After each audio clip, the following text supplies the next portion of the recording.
For the first time, the resistance to that occupation had, to a very small extent, an armed component. There was nothing close to equal force.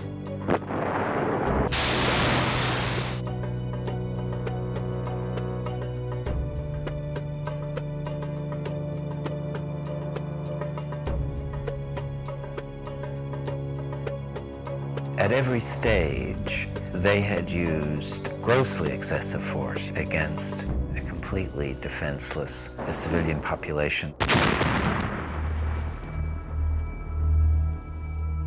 The victims have been overwhelmingly Palestinian civilians, overwhelmingly, not armed groups or armed individuals.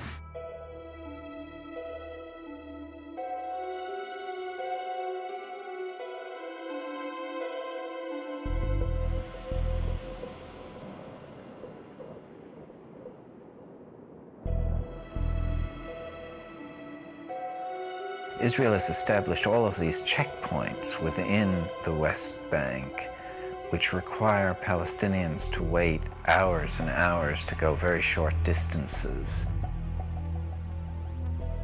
Just the freedom of movement, it's something that Palestinians are denied on a daily basis. The access to Jerusalem, the access to health care, the access to hospitals, clinics, and schools. We're talking about 3 million people who's had their freedom of movement totally stopped.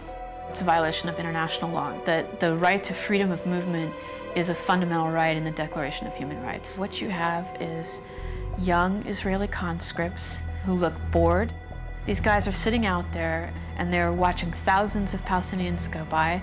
They have carte blanche to pull anyone over and harass them for whatever reason. They can detain them for hours, and it's a dangerous situation.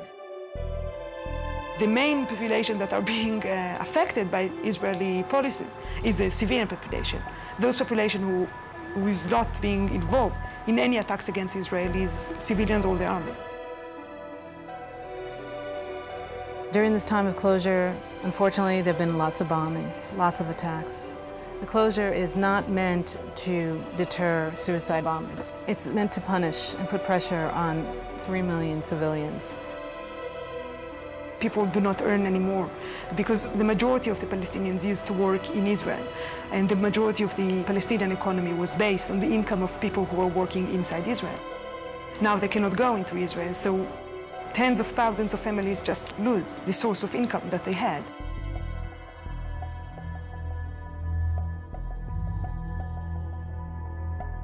The education system is also affected by that. The student cannot go to the university.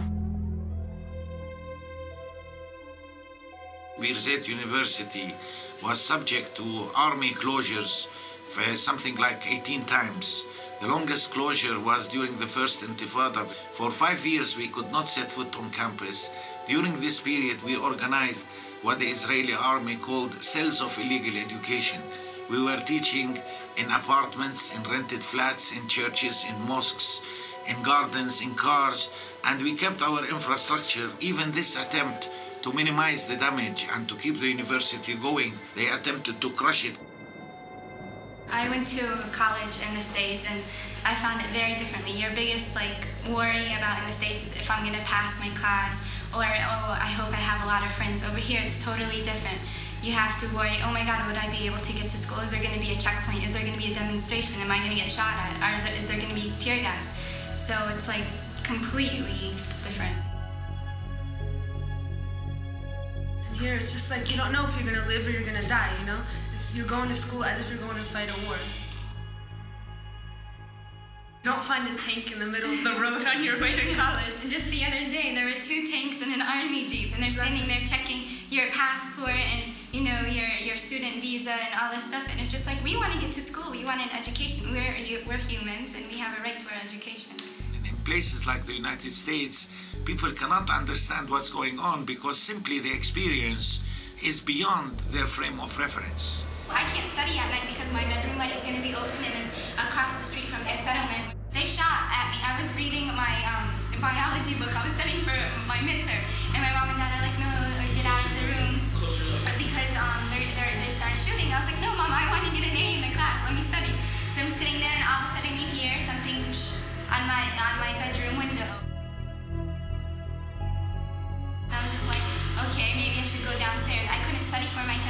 it's like, I tell my American friends, I was like, do you understand what I'm going through? The amazing thing is not that you have cases of suicidal students. The amazing thing is the bulk of them, they try to carry on in the middle of this mess as if life is normal, as if they want to celebrate their graduation and they want to build their life and they want to carry on. That's the other part of the coin. The root problem here is occupation. Everything else emanates from there.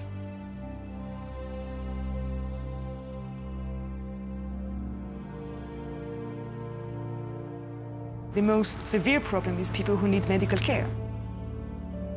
We've documented numerous cases where people have died. In fact, I believe that one of the last cases we documented was a woman who was in labor, who was not allowed to get to the hospital, and she and the baby both died.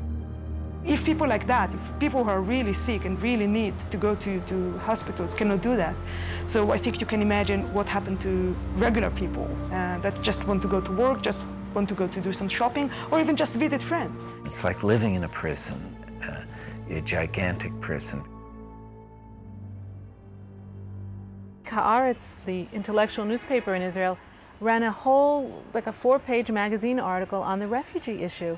It had a picture of Tel Aviv University now and what was there before Tel Aviv University, a Palestinian village. And those refugees are in Gaza.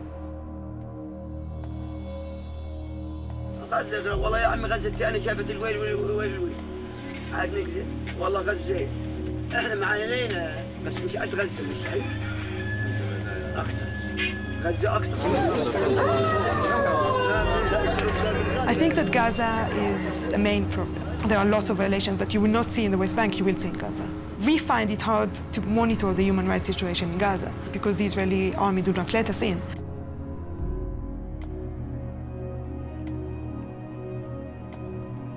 Palestinians in Gaza had been under Israeli military control for over 38 years, where 1.3 million Palestinians were crowded together to make room for 8,000 Israeli settlers.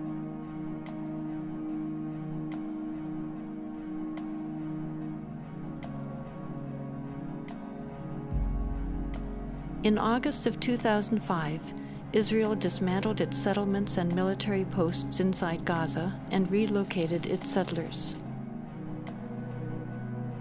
The media, along with Israeli politicians, portrayed this as an unprecedented sacrifice. In reality, it was simply a matter of Israel finally complying with international law.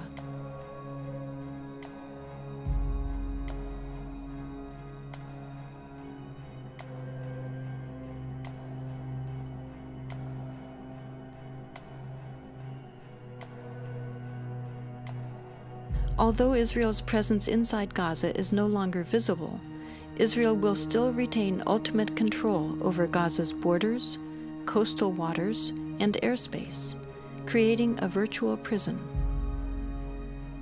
Refugee camps, even if there was no conflict with Israel, are just humanly horrible. They're so overcrowded. And you have 14 to 25 people living in a space.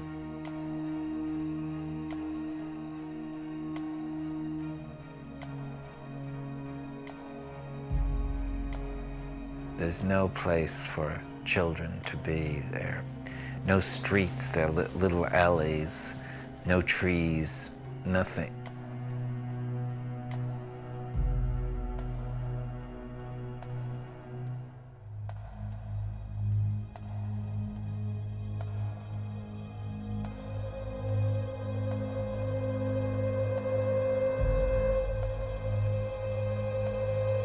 تقدر تسكن هنا تتدرج لأنه المواقف صعبة هنا والواحد إذا وقف قاعد هنا عطول بتلمس قبل ما يضرب الصاروخ بيبقى متلمسين لأنه كل ما يضرب الصاروخ بتشقق الحيط.